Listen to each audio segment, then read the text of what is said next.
grand final day is about tears. I mean, there's either tears of joy if you win or tears of depression if you lose. There'll always be tears on grand final day.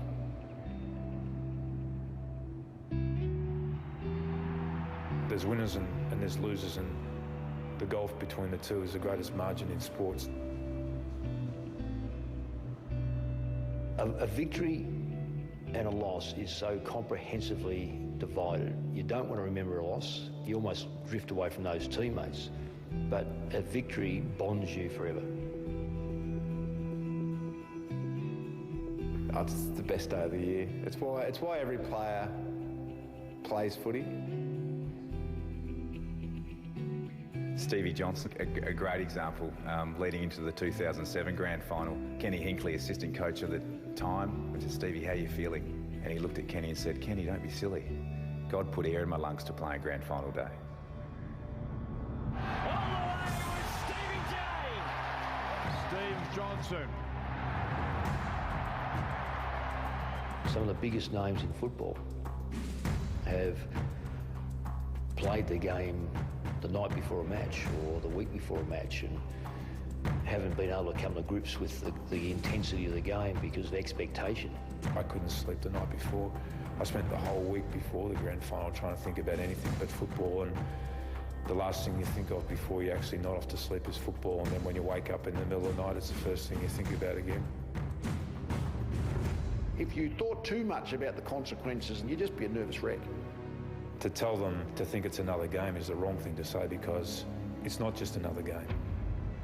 Once you've delivered your last address, once the players have done their warm-up, once they're ready to run down the race, you feel washed out.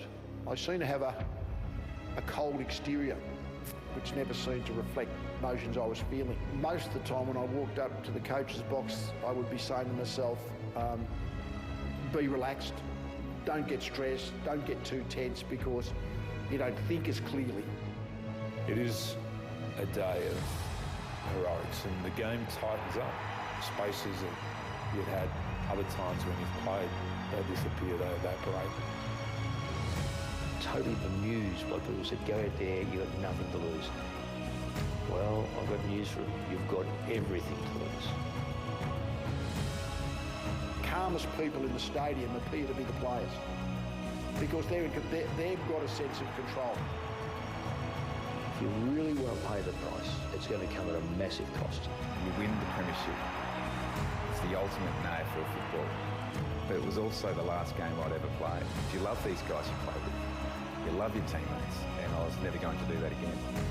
I just remember giving Scotty and all the assistant coaches a big hug, and it was fantastic. It was that moment when you kind of finally let yourself go. The Cats proved themselves as one of the greatest teams of the modern era. Absolutely, the most significant feeling you have is relief. It's this feeling of ecstasy, and it's the greatest high you can possibly be on. The moment when the siren goes and you win the grand final, it is just one of the most, well, it's the most euphoric experience I've ever had.